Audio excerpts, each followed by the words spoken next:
Table তৈরির খুঁটিনাটি বিষয় সম্পর্কে আজকে আমরা আলোচনা করব। তো টেবিল তৈরি করার জন্য আমাদের সর্বপ্রথম ইনসার্ট মেনুতে ক্লিক করতে হবে। ইনসার্ট মেনু, এরপরে টেবিল ক্লিক। এখানে ইনসার্ট টেবিল থেকে আমরা টেবিল কটা রুলস কটা কলামস দেবো সেই সংখ্যাটা নির্ধারণ করব। আমরা চাইলে এখানে তো নিতে পারি, কিন্তু নির্দিষ্ট করার জন্য আমরা ইনসার্ট টেবিলে ক্লিক করব।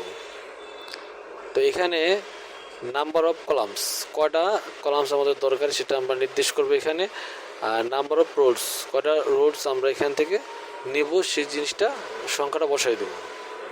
তো আমি এখানে প্রথমে 2টা কলাম নিলাম, রোলস নিলাম 5টা।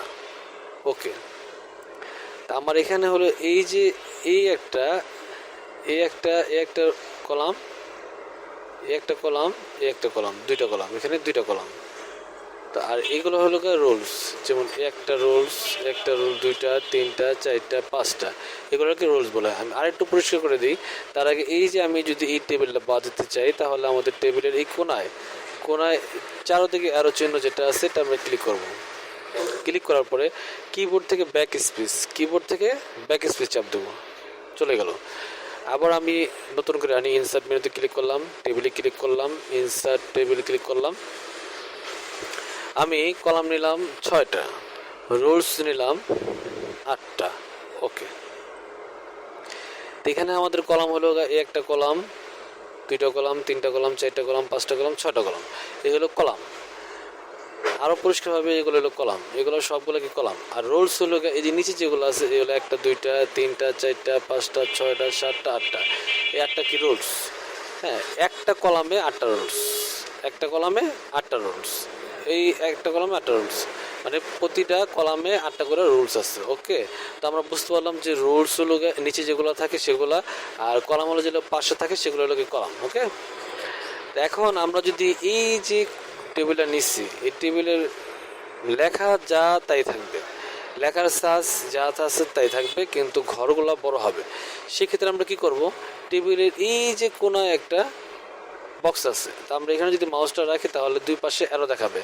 তো অ্যারো দেখানোর পরে মাউসের লেফট সাইড চেপে নিচে টান দিলেই আমাদের কি ঘরটা বড় হয়ে যায়। আমি এখানে যদি কিছু লিখি তাহলে লেখাটা কিন্তু উপরে দেখাবে, উপরে থেকে শুরু করবে, কারণ কার্সার তো উপরে লাফাচ্ছে। ঠিক আছে, তো আমি কিছু লিখি, যেমন ASDF লিখলাম, তো এখানে কিন্তু এটা উপরে। তো আমি চাইতেছি কি এটা মাঝখানে রাখার জন্য। তো এখানে আমি এটা ক্লিক করার পরে লেখার যে কোনো পাশে ক্লিক করেন, মাউসের রাইট সাইড ক্লিক করলাম।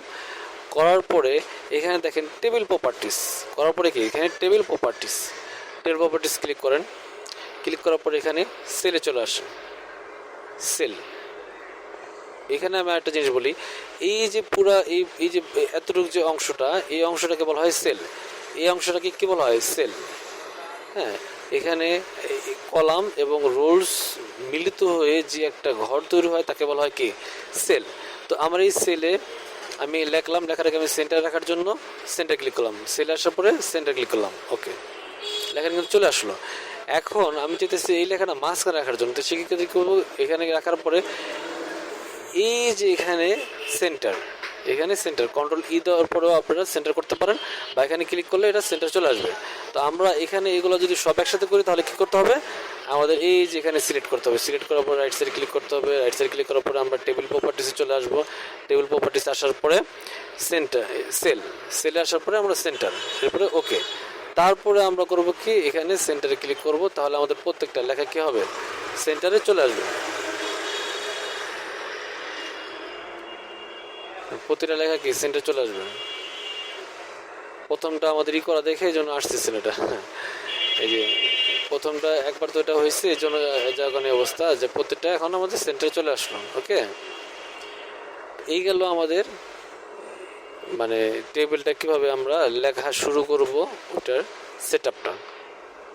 তাই আমি যদি এখন চাই যে মাঝখানে কটা রুলস বাদ দেব, তাহলে কী করতে হবে, বা সেল বাদ দেবো, সেক্ষেত্রে কী করতে হবে, আমাদের টেবিল টুলস, আমি আবার একটু দেখাই, টেবিল টুলস একদম সবার উপরে, হ্যাঁ সবার উপরে টেবিল টুলস এখানে ক্লিক করলাম, করার পর এখানে ইরেজার আমাদের বলতে কি বোঝায়, রাবারে আমরা ক্লিক করলাম। ইরেজারে ক্লিক করার পরে এখানে একটা বমের মতো চিহ্ন আসছে।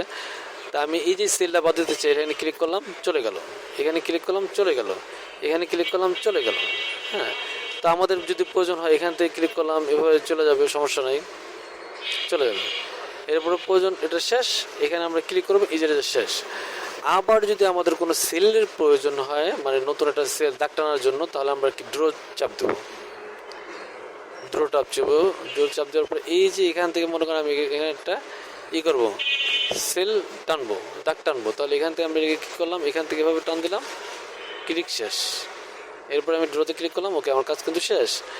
আচ্ছা, এখন যদি অনেকে বলে যে আমরা কাজ করছি, আমাদের এই টেবিলের 4 ও 5টা হ্যাঁ বর্ডার করবো, তো শিখিয়ে কী করবো সেটা আমরা দেখা। এখানে ক্লিক করলাম, ক্লিক করার পরে এই যে বর্ডার এখানে আসার পরে আমাদের বর্ডারটাকে আপনি যা ইচ্ছা চাই করতে চান, কিন্তু আমার বর্ডারটা আমি কি করব, মোটা করব। তো আমি এখানে ক্লিক করার পরে এখানে আসার পরে আউট লাইন বর্ডার, এই যে এটা আমরা কীভাবে করলাম আমি আবার একটু দেখাই। এটা কিন্তু সিলেক্ট করা, আমি এখানে আসার পরে এখানে এটা ক্লিক করলাম, করার পরে এই আউটলাইন বর্ডার ক্লিক করলাম, হয়ে গেল।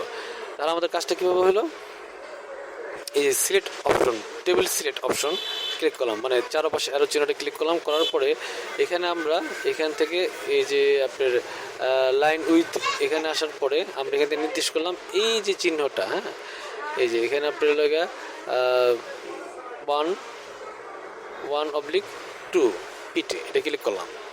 আমি এতটুকু সাইজের মোটা দিতে চাইতেছি, ঠিক আছে। তো এখানে আসার পরে এখানে আমরা পাশে আসলে বর্ডারে ক্লিক করবো, বর্ডারে ক্লিক করার পরে এখানে আউটসাইড বর্ডার, তার মানে কি 4 ও 5টা আমার ওই সাইজটা দেখাবে। এরপর যদি আমি চাই না অল বর্ডার, তাহলে আমার কি সম্পূর্ণ সেলগুলা, পুরো দাগগুলা, সম্পূর্ণ দাগগুলা কি মোটা দেখাবে। তাই আমি যদি এখানে অলে ক্লিক করে দিই, কী হয়, সবগুলো কি মোটা হয়ে গেল। এই হলো আমাদের মানে দাগ টানার কাজ। তো আমরা স্বাভাবিক যদি আনতে চাইতে সেখানে আবার এখানে ক্লিক করে সিলেক্ট করার পরে টেবিল সিলেক্ট করার পরে আমরা স্বাভাবিক যে সাইজ সেই সাইজ ক্লিক করলাম, এরপরে আমাদের অল বর্ডারে ক্লিক করলাম, আমাদের স্বাভাবিক সাইজে চলে আসলো। এখন যদি আপনি কেউ চান যে এটা ডিজাইন করবেন, তাহলে এটা সিলেক্ট করলাম, সিলেক্ট করার পরে এখান থেকে বিভিন্ন রকম ডিজাইন আছে, আপনি ডিজাইন করে নিতে পারবেন, ডিজাইন করে নিলাম। আবার যদি মনে করেন যে না আমার এটা ভালো লাগতেছে না, আমি নিজের ইচ্ছা মতো করবো, তাহলে আপনি সেখান থেকে নিজের ইচ্ছা মতো করতে পারেন। যে দাগটা আপনাদের দরকার সেই দাগটা আপনারা সিলেক্ট করে নিতে পারেন। এখানে ক্লিক মাউস রাখলেই হয়ে যায়, মাউস রাখলেই হবে, মাউস রাখলে কি আপনার কালার ওকে হয়ে যাবে।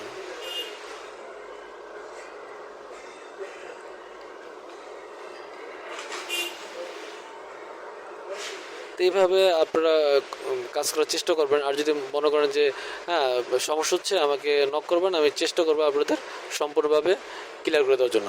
এখন যদি আমি চাই এই যে এই লাইনটা আমি বাদ দেওয়ার জন্য, তাহলে এখানে ক্লিক করলাম, এখানে ক্লিক করলাম, হ্যাঁ, আবার এখানে এসে আমি এটা করলাম কি সেলটারে নো কালার করে দিলাম। কারণ অনেকে প্রশ্ন আসতে পারে যে এই সেলটা তো বাদ দিচ্ছে, তাহলে এবার কীভাবে এই সেলটা ফিরে আসলো, আসতেই পারে। তো সেক্ষেত্রে আমি এটা বাদ দিলাম, বাদ দেওয়ার নিয়মটা দেখাই দিলাম। এখন যদি আমি এটা পিন দিতে চাই, তাহলে সেটা কী দেখাবো দেখি, পিন প্রিভিউতে চলে গেলাম। পিন প্রিভিউতে এখান থেকে অফিস বাটন আসার পরেও আপনি প্রিন্টার আসার পরেও পিন প্রিভিউ দেখাতে পারেন, ঠিক আছে। এখানে পিন প্রিভিউ দেখলাম, দিয়ে প্রিন্ট হলে কীভাবে আমাদের দেখাবে, শো করবে, সেটা আমি দেখলাম। ওকে, তো আমি টেবিলের কাজ যতটুকু সম্ভব আপনাদের বোঝানোর জন্য চেষ্টা করছি। হ্যাঁ, যদি এরপর কোনো প্রশ্ন থাকে আমাকে করবেন, আমি যথেষ্ট পরিমাণে আপনাদের হেল্প করার চেষ্টা করব। তো আজকে আমার টেবিল তৈরির কাজ, টেবিল তৈরির খুঁটিনাটি বিষয়